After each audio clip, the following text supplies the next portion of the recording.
practice of kidnapping in Rwanda. Most of you watching are unfamiliar with the country of Rwanda, which is a small country in Central East Africa. This country is mostly known for either the Rwandan genocide that took part in 1994 or the film Hotel Rwanda.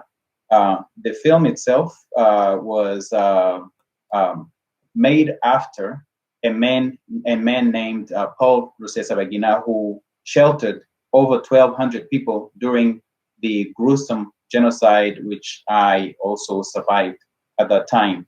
Paul Rusesabagina has been a very vocal critic of the Rwandan government. And most of you will know, if any one of you know Rwanda, who he is.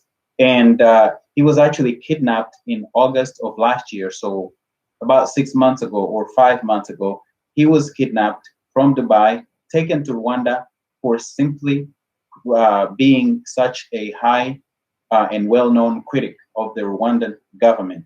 Now, the same thing is happening. This time, they didn't kidnap the woman who's criticizing the government. They actually kidnapped the son. Mm-hmm. The son went missing last night and went missing overnight for over 14 hours. This is on the heels of Mrs. Idamange coming public, speaking truth to power about the injustices of what's happening in Rwanda today under the coronavirus restrictions, but also historically. After she came out and made all of these critical comments of the government, they started surveilling her house. So her place is under surveillance.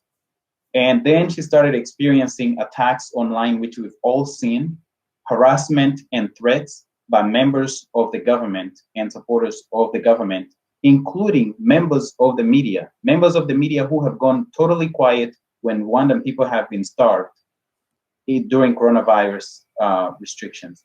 Members of the media who have gone quiet when women were raped by soldiers who were supposed to be keeping security of the people during coronavirus restrictions, and instead raped the women. The same journalists who kept quiet when their fellow journalist Hassan Kiuma was jailed for coronavirus restrictions. The punishment for this